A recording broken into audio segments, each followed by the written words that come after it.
Pedro Duran já está com a gente, também Basília Rodrigues e ele, Jonas Maia, também está na área. Eu começo aqui com o Pedro Duran, para a gente poder te ouvir, Pedro, sobre a repercussão disso tudo e de que maneira a gente ainda mais, Gabriela Veras já fez esse trabalho, da gente compreender ainda mais essa decisão do Supremo que diz respeito ao governo do Rio de Janeiro.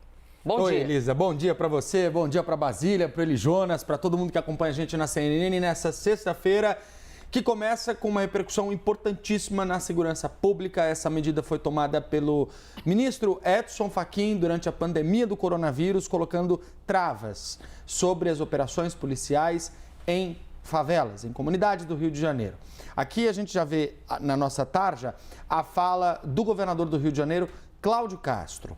Castro se manifestou publicamente depois do julgamento no STF, falou que as medidas tomadas estavam em linha com aquilo que ele pregava, com aquilo que ele vinha falando, e pude conversar com o governador ontem, depois do julgamento, Elisa, para poder recolher dele a percepção sobre o que acontece a partir de agora e também sobre a decisão do STF. Vale lembrar, e isso é importante, que é uma decisão unânime. É um consenso construído em conjunto.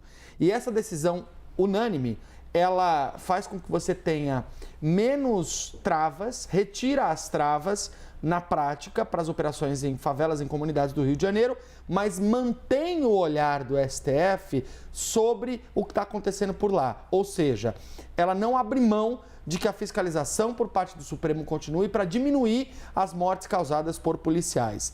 A gente separou, inclusive, uma fala do governador Cláudio Castro para mostrar, Elisa, mas eu quero, antes, só dizer que o que ele disse para mim foi: eu me sentia pregando no deserto, porque as coisas que eu dizia não eram ouvidas e reproduzidas. Quando ouço os ministros do STF falarem, sinto que a gente está falando a mesma língua. Um alinhamento, então, daquilo que é necessário, né? Exato. Que é, por exemplo, o fato de você ter a Polícia Federal fiscalizando drogas e armas. Porque ele falou: Pedro, o Rio não produz fuzil.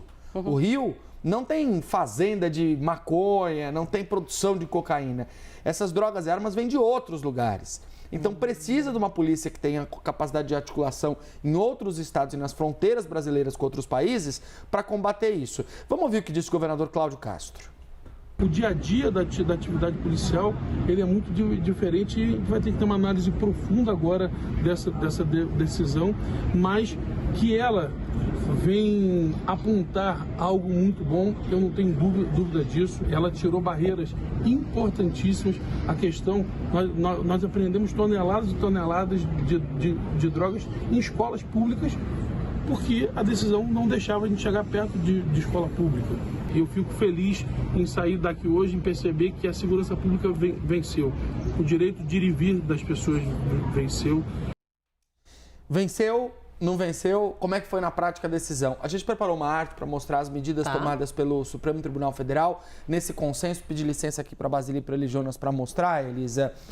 Quais são os principais pontos aqui que eu elenquei dessa decisão? Primeiro, o fim da excepcionalidade das operações em comunidades e favelas, o que faz com que a polícia não mais precise enviar um aviso prévio para o Ministério Público comunicando que vai subir o morro. Os helicópteros voltam a atuar nas operações policiais, inclusive com fuzis, metralhadoras, armas que os permitam atirar contra quem está no solo, que era um ponto polêmico, tinha sido retirado pelo Fachin, foi liberado de volta agora para a Polícia do Rio. A Polícia Federal, como eu disse, passa a investigar por determinação do Supremo Tribunal Federal a venda e a compra, o tráfico de armas e drogas, para que isso possa ajudar, amparar o Estado do Rio de Janeiro no combate a esses crimes. Os promotores, e esse é o ponto mais sensível, tá, dessa decisão, os promotores têm que ser chamados quando existe uma morte policial. E aí eles vão até a comunidade, até o local da morte, para dar um start nessa investigação, que também vai ter a Polícia Civil, na figura do delegado, que vai estar lá na comunidade, e a Corregedoria da Polícia Militar para poder apurar os eventuais crimes ou abusos cometidos durante a operação. Dúvida, Pedro, sobre essa parte de promotores na favela, que isso também é bem relevante. esse promotor vai até a cena do crime? Até a cena do crime, exatamente. Ou seja, então a polícia não pode mexer em nada, porque muitas vezes para socorrer, para não sei o quê, você tem que manter a cena do crime para que o promotor chegue e veja o que aconteceu. Isso. Aliás, essa é uma das grandes críticas à atuação da Polícia Militar nas comunidades do Rio de Janeiro, que as cenas do crime eram violadas, que as pessoas mortas eram transportadas num camburão, num carro, para um hospital, para que ela fosse tirada daquele local onde essa morte acontecia. Então agora você tem os promotores na cena do crime, nas favelas, para poder começar essa investigação. Plano de retomada de territórios. Esse aqui, Elisa, é um ponto que o governador Cláudio Castro disse que é o mais desafiador dessa proposta. Por quê? O STF está exigindo que o Estado do Rio de Janeiro diga o seguinte: esta área está na mão do Comando Vermelho, esta área está na mão da milícia, esta área está na mão do Terceiro Comando Puro. E o nosso plano para retomar essa área é fazer isso, isso e isso. É isso que o STF está exigindo do Rio de Janeiro.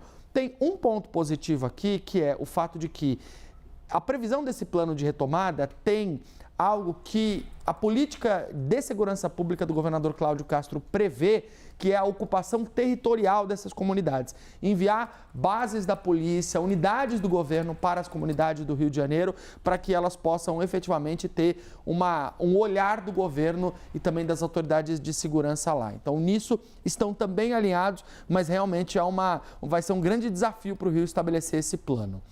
6 meses para que as câmeras corporais sejam instaladas. Aqui, Elisa, o prazo anterior era de 4 meses. Por uma solicitação do governo do Rio de Janeiro, o STF estica, amplia, deixa mais elástico esse prazo para que isso possa ser feito, reconhecendo que o Rio teve avanços na instalação das body cams na farda dos policiais. E 6 meses para instalar um programa de assistência psicossocial, assistência de saúde para os policiais, que é justamente o que você dizia na abertura, a importância de você dar um amparo de saúde psicossocial para esse policial que está atuando nas comunidades. Para finalizar, a investigação por parte da Corregedoria em até 60 dias. A investigação que vai avaliar eventuais abusos por parte dos policiais militares e não pode ser mais aquela investigação a perder de vista. Ela tem prazo para acabar e para ter um resultado publicado. Bom,